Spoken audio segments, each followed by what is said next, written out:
Darul Quran mengadakan musabaqah faham dan mahir Al-Quran yang berlangsung selama 2 hari. Hari pertama diisi dengan acara pembukaan dan babak penyisian peserta musabaqah. Hari kedua dilanjutkan dengan babak final dan acara penutupan. Sebanyak 20 pesantren yang berasal dari Pulau Jawa dan Sulawesi mengikuti musabaqah Al-Mahir Bifahmi Al-Quran 2015 yang berlangsung di Pondok Pesantren Tahfiz Darul Quran Ketapang, Tangerang. Musabaqah tahun ini merupakan kali keempat dan Darul Quran sudah menjadi tuan rumah untuk yang kedua kalinya.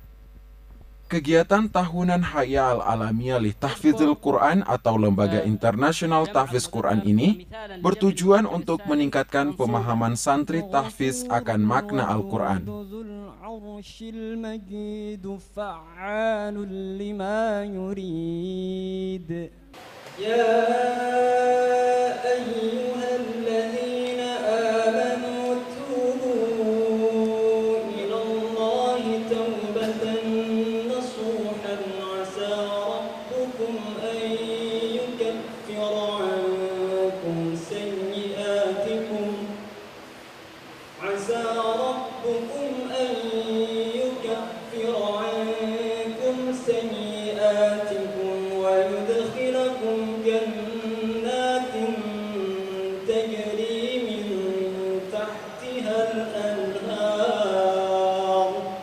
ولا يبعدون عنها. طيب نقرأ الجواب. من معين أي من كأس من خمر ليست كخمر الدنيا.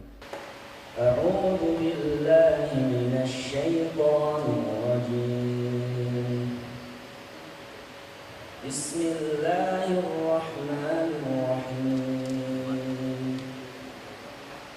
وما أبرئ نفسي إن النفس لأمارة بالسوء إلا ما رحم ربي إن ربي غفور رحيم.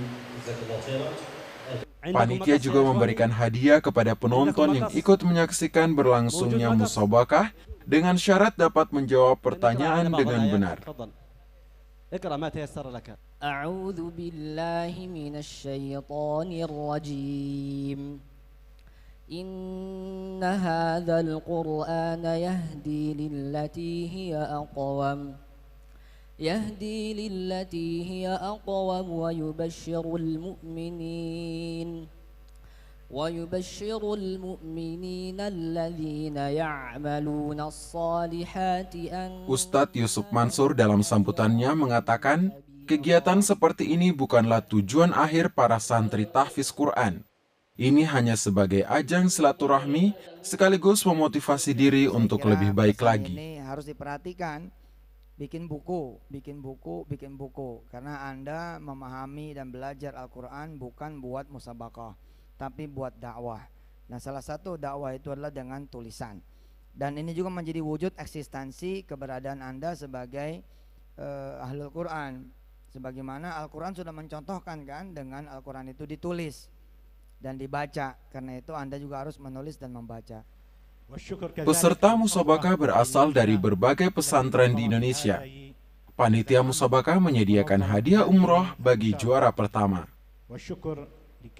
Dewan juri yang didatangkan dari Timur Tengah dan merupakan ahli dalam bidang tahfiz, acara ini dirasakan sangat dibutuhkan oleh para santri dan menantang mereka untuk terus belajar meningkatkan kemampuan diri. Salah satu tantangan bagi peserta musabaqah yaitu pertanyaan yang disampaikan dengan bahasa Arab. Selain itu, pertanyaan tidak hanya seputar hafalan Al-Quran, bahkan mencakup tafsir, uslub, nahwu, dan syaraf. Setiap tahunnya kegiatan serupa digelar di 20 negara. Syekh Giyats, perwakilan Hayya Al-Alamiyah li Tahfizil Quran mengatakan, musabaqah ini digelar untuk mengukur sejauh mana kurikulum dalam pendidikan tahfiz Quran. Berikut wawancara dengan Profesor Dr. Kiai Haji Asin Sako MA. Tahfiz ini akan bisa menciptakan generasi yang salihin dan salihat. Walaupun hanya dengan tahfiz ya. Karena seorang yang sedang menghafalkan Quran, maka proses untuk menghafalkan Quran itu memerlukan ya persiapan mental, persiapan fisik ya, dan dia kejiwaannya harus bagus ya. Karena seorang yang menghafal Quran, maka dia berhadapan dengan kalamullah. Orang yang sedang menghafalkan Quran, maka dia harus membersihkan dirinya sendiri ya, berwudu ya, suci dari hadas ya. Kemudian setelahnya itu dia menghadap ke kiblat. Kemudian dia membaca Al-Qur'an dengan mengucapkan a'udzubillahi minasyaitonirrajim. Dan dia pada waktu dia membaca Al-Qur'an Al-Karim, maka secara emosional, spiritual, dia berada pada satu spiritualitas yang cukup tinggi, ya, spiritualitas yang tinggi. Nah, ini menjadikan seorang yang menghafalkan Al-Quran Al-Karim itu terus-menerus berada pada tingkat spiritualitas yang tinggi. Nah, kita bayangkan ya, orang yang menghafalkan Quran itu dia kan harus setiap hari harus bersama dengan Quran. Untuk menghafalkan satu halaman saja memerlukan 1 hari 2 hari ya, kadang-kadang 3 hari juga. Kemudian belum lagi murajaah, tikrar, mengulang-ulang bacaannya itu. Nah, ini sudah tentu dia, kalau kita dihitung-hitung nih, kalau dihitung-hitung orang yang hafal Quran Karim itu berarti mengulang Al-Quran itu puluhan kali bahkan ratusan kali. Nah, seorang yang dalam keadaan yang semacam itu sudah tentu secara emosional, kejiwaan, spiritualitas adalah spiritualitas yang cukup tinggi. Ini yang pertama ya, dari segi kesalehan. Kemudian dari segi akhlak, seorang yang sedang menghafalkan Quran, dia mau tidak mau harus menyetorkan hafalannya kepada guru ya.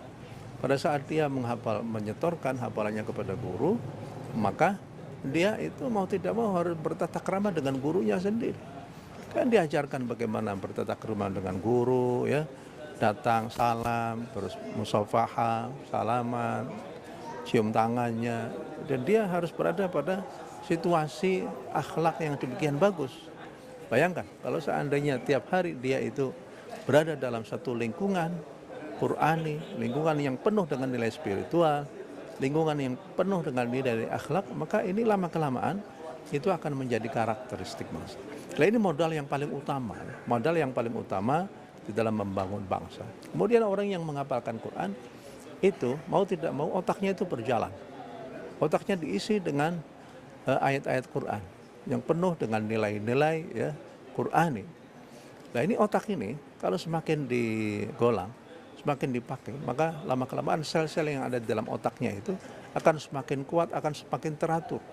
Dan ini kalau seandainya dia sudah biasa melahap ayat Al-Quran untuk bisa dihafalkan, maka dia bisa melahap ilmu-ilmu lainnya. Sehingga dengan demikian, dengan menghafalkan Quran Al-Karim, maka kita akan menyiapkan generasi-generasi yang tangguh, generasi yang secara spiritual bagus, secara akhlak itu juga bagus, secara intelektual itu juga bagus. Sehingga kemana dia itu akan berjalan. Dia itu menjadi dokter yang bagus, menjadi insinyur yang bagus, menjadi ulama agama, dia juga menjadi ulama yang bagus ya. Nah, tadi kemudian saya katakan tadi ya, bahwa seorang yang telah menghafalkan Quran, maka seakan-akan dia itu mendapatkan emas, batangan emas yang banyak ya. Emas itu kan bisa untuk jadi cincin, bisa untuk menjadi kalung, menjadi yang lain-lainnya. Begitu juga manakala orang itu sudah hafal Quran, dia telah mengumpulkan bahan-bahan yang sangat luar biasa. Dia bisa berbicara tentang apa saja tentang kehidupan itu. Kehidupan di dunia, kehidupan di akhirat, hubungan antara seorang individu dengan individu yang lain, seorang dengan masyarakatnya, bangsa dengan bangsa yang lain, semuanya itu ada di dalam Al-Quran Al-Karim. Jadi dengan demikian dia menciptakan wawasan kehidupan yang demikian luas. Jadi saya kira dengan banyaknya tahfidz Al-Quran Al-Karim, ini adalah merupakan satu langkah yang sangat positif ya, demi untuk memajukan negara ini yang penuh dengan nilai-nilai Quran.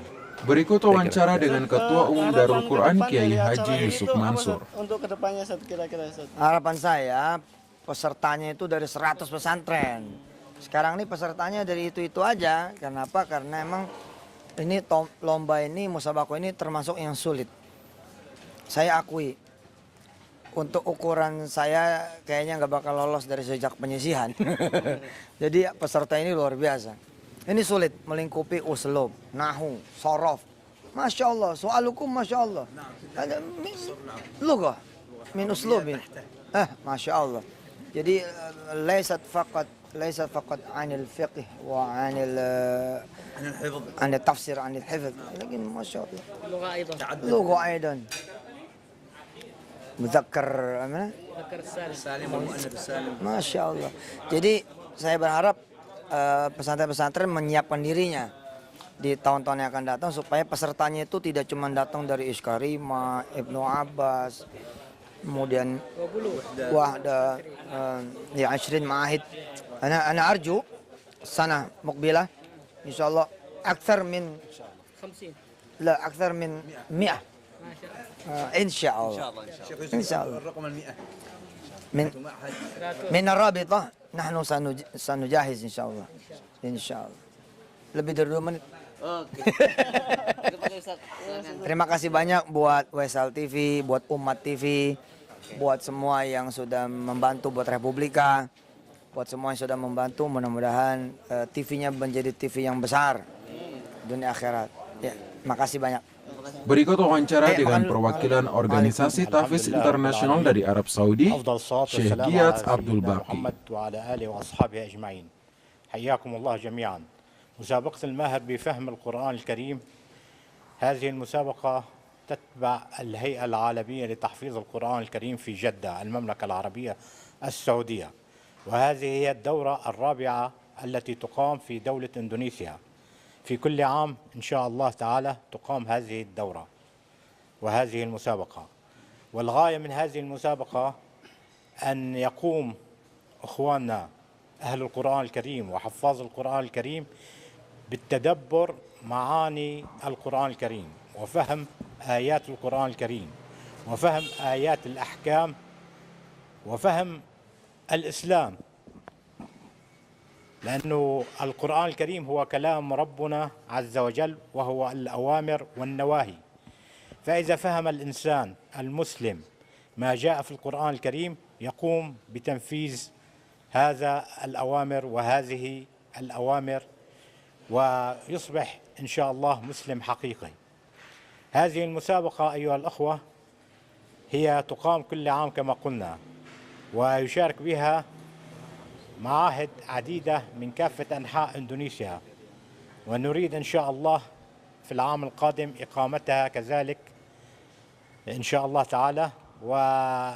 والمسابقة تتنقل بين المدن، ففي المرة الأولى أقمناها في بوغور في معهد الأئمة والدعاة وادي مبارك، وفي الدورة الثانية أقمناها في صولو في معهد عش كريما، وهذه المرة الثالثة والرابعة تقام في دار القرآن في تنجران. وفي الأعوام القادمة إن شاء الله نتمنى إقامتها في جزر أخرى من دولة إندونيسيا. كيف طريقة إعطاء النتيجة للمشاركين؟ نعم، في العادة يشارك في الدورة 20 معهد إلى 30 معهد، ويتم في اليوم الأول تصفية المعاهد، تطرح على طلاب المعاهد 4 أسئلة أو 5 أسئلة، ثم في نهاية اليوم تقوم لجنة التحكيم باستخراج المعاهد التي حصلت على الدرجة الأولى والثانية والثالثة والرابعة. وفي اليوم الثاني تتم تصفية المعاهد واختيار الفائز الأول والفائز الثاني والفائز الثالث والرابع. وكما رأيتم هناك الجوائز ولله الحمد، يعني أكثر من 2 مليون للفائز الأول و1,800,000 للفائز الثاني، 1,800,000 ربية، والثالث 1,500,000. ثم حينما يتم اختيار المعهد الفائز الأول تجري مسابقة أخرى بين الطلاب الثلاثة حتى يتم اختيار الطالب الذي يستحق جائزة العمرة.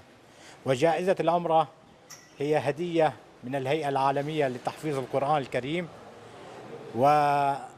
والفائز بإذن الله تعالى في شهر رمضان يذهب إلى المملكة العربية السعودية ويؤدي العمرة، ثم هناك تصفية مع دول إسلامية عديدة، ويختار الفائز الأول على الدول الإسلامية لتكون جائزته بإذن الله تعالى الحج، وهذا من فضل الله تعالى. سؤال أخير، ممكن تؤتي النصيحة نعم. للفائزين وللمشاركين نعم. ولمن سيشاركون في المسابقة؟ نعم. نحن نطالب جميع الأخوة حفاظ القرآن وطلاب معاهد القرآن ومدارس القرآن وحلقات تحفيظ القرآن في المساجد، ونطالب كافة المسلمين جميعا بأن يهتموا بتدبر وفهم القرآن الكريم. ليس الموضوع فقط الحفظ، إنما الواجب على المسلم أن يتدبر آيات القرآن الكريم وكلمات القرآن الكريم ويفهم معانيها حتى يقوم بتطبيق ذلك. لذلك أنصح كافة المهتمين بتحفيظ القرآن وتعليم القرآن والذين يرغبون أن يكونوا من المسلمين الحقيقيين والملتزمين بكتاب الله وسنة رسول الله صلى الله عليه وسلم، عليهم أن ينتبهوا جيدا لمعاني القرآن الكريم ويدرسوا القرآن الكريم ويدرسوا كتب التفسير حتى يستطيع المسلم أن يكون على بينة وعلى حقيقة من أمر دينه ويكون قد قام بواجبه نحو الإسلام الواجب الشرعي. جزاكم الله خير، ونرجو لكم التوفيق، ونكرر الشكر للقنوات الفضائية الأمة ووصال الذين شاركوا معنا في نقل وقائع هذه المسابقة، ونقول لكم جميعا جزاكم الله خير، ونرجو أن ينتشر القرآن الكريم أكثر وأكثر في ربوع دولة Berikut wawancara dengan juara satu dari pesantren Ibnu Katsir Jombang, Jawa Kalau Tengah. bagi saya menang dalam kali ini, kesempatan kali ini bagi saya biasa saja sebenarnya. Sebab ini saya rasa ini bukan apa-apa hanya karena karunia Allah gitu. Sebab dari rumah ke sini itu saya hanya butuh waktu untuk mutolaah itu 5 jam saja. Dan itu nggak mungkin untuk session tanya jawab tafsir 30 juz dengan bahasa Arab, sedangkan bahasa Arab saya itu masih pletotan gitu ya.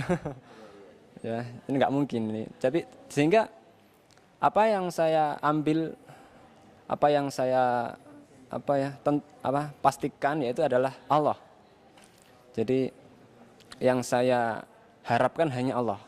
Sehingga pada waktu malam hari sebelum tampil itu saya minta Allah, ya Allah berikan saya soal yang Engkau dapat memudahkanku untuk menjawabnya. Hanya itu saja.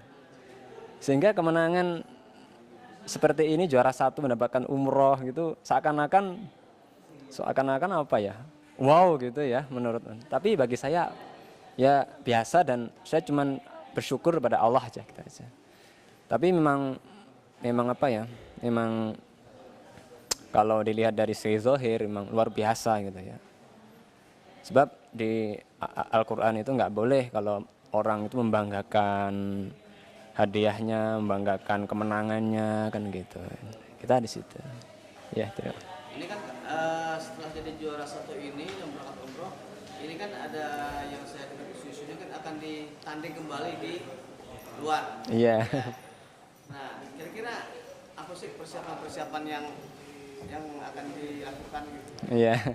Ya, pertama kualitas bahasa Arab yang mungkin perlu ditingkatkan lebih lagi ya. Dan kedua intensitas hafalan juga. Jadi karena soal-soal itu cenderung pada hafalan. Seperti saya tadi ketika di soal itu banyak yang merujuk kepada kualitas hafalan. Jadi saya menonjolnya di tingkat hafalan. Artinya bacaan-bacaan yang saya lantunkan alhamdulillah benar gitu. Tajwidnya pas, terus panjang pendeknya pas, seperti itu. Ini kan berhubungan sama juri ya. Iya. Jurinya kan orang sana nih. Iya. Gitu. Terus ada nggak sih rasa salah atau apa ya, salah mungkin manusiawi, tapi ada rasa-rasa seperti apa sih waktu menghadapi juri dari luar sana gitu? Iya. Jadi kalau menurut perasaan diri saya sendiri ya, kalau menghadapi juri internasional seperti Syekh itu, Syekh Wia, Syekh Qawi, Syekh Ibrahim itu, ya ada perasaan redek juga. Tapi tetap saya yakin bahwa Allah akan memberikan saya soal yang saya bisa menjawabnya. Saya yakin di hadapan Allah. Saya nggak mengandalkan diri saya sedikit pun, tapi hanya saya mengandalkan kekuasaan Allah, dan saya masih percaya mukjizat Allah. Iya, sepenuhnya gitu. Pertanyaan terakhir ya. Iya. Terus harapan ke depan Rasulullah sendiri apa nih? Soal takdir akan mengajari teman-teman atau apa sih cita-cita Rasulullah sendiri? Iya. Kalau cita-cita saya yang tinggi itu, saya kepingin jadi Imam Haramain gitu. Itu Imam Haramain Madinah itu. Tapi itu mungkin mustahil ya, karena Imam Haramain itu kan orangnya harus Arab. Tapi saya percaya bahwa Allah akan mendatangkan saya ke sana nanti. Dengan mungkin ini adalah salah satu, dengan kemenangan ini mungkin menjadi salah satu dari pintu gerbang untuk saya menuju ke sana. Karena mengapa kok saya ingin di sana? Karena saya ingin lebih fokus pada ibadah kepada Allah. Jadi terkurangilah kemaksiatan yang kita tidak merasanya, tetapi kita terimbas efeknya, seperti itu. Seperti di Indonesia seperti itu. Jadi bukan maksud saya menjelekkan negara sendiri, bukan. Maksudnya saya ingin lebih fokus menghadap kepada Allah di situ. Itu tujuan saya. Berikut wawancara dengan juara 2 dari Ma'had Sekolah Tinggi Ilmu Bahasa Arab Makassar. Alhamdulillah, tentu hasil yang paling menggembirakan bagi kami adalah banyaknya ilmu yang bisa kita dapatkan dan pengalaman dari lomba ini. Itu tentunya yang paling menggembirakan. Selama di tahfiz ini apa sih yang didapat selama dari awal datang sampai ikut lomba tahfiz sampai sekarang, apa yang dirasakan? Alhamdulillah kami banyak berkenalan dengan santri-santri dan penuntut ilmu dari berbagai daerah di Indonesia dan Jawa khususnya, dan kita bisa saling berbagi ilmu. Alhamdulillah. Kalau untuk siapa namanya? Sebelah kiri namanya? Idris Ridwanul Haq. Kalau Idris gimana rasanya jadi juara 2? Alhamdulillah, alhamdulillah ala kulli hal. Insyaallah, tentunya juga ilmu yang kita dapat itu lebih yang kita utamakan di sini daripada kemenangan, daripada juara 1. Selama di sini apa yang bisa saya tanya sama Mas tadi, dari pertama datang? Iya, tentunya banyak.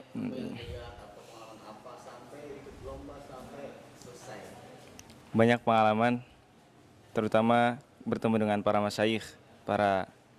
masyayikh kita dari berbagai daerah, ada yang dari Sudan, kemudian dari Yaman dan yang lainnya. Itu menambah ilmu juga untuk kita.